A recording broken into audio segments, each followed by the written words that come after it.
One of the most fundamental questions in theology and philosophy is, does God exist?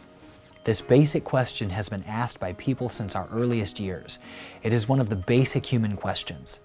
The Catholic Church teaches that all people have a desire for God, and only in God will we find the truth and happiness we never stop searching for.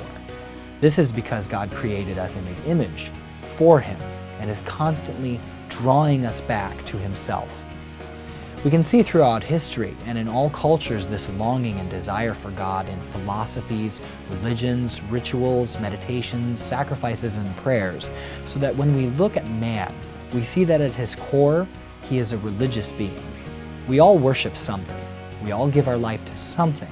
People try to fill the desire and longing for God with all kinds of things: wealth, fame, pleasure, sex, alcohol, drugs, sports, and even work. The question for you is, what will you worship? To what will you dedicate your life? After seeking all the pleasures of the flesh, St. Augustine eventually came to say, "You are great, O Lord, and greatly to be praised.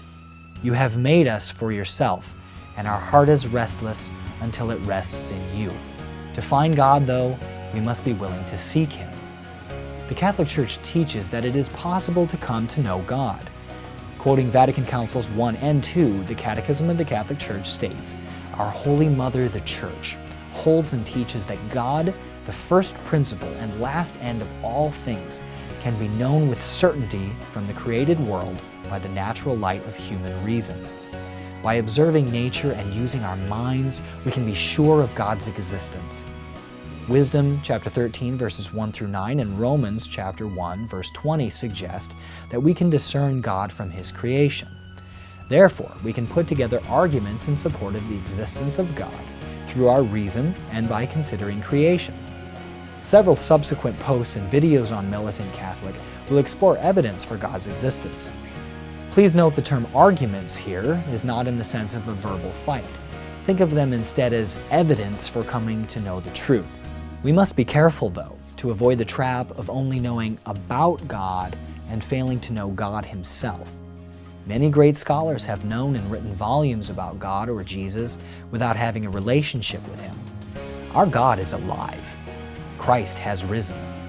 Consequently, our God is not merely a philosophical thought nor a theological datum.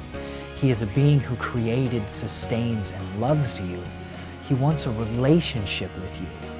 To study God and not know Him is like studying a sport and not playing it, or studying art and not creating it. How lugubrious!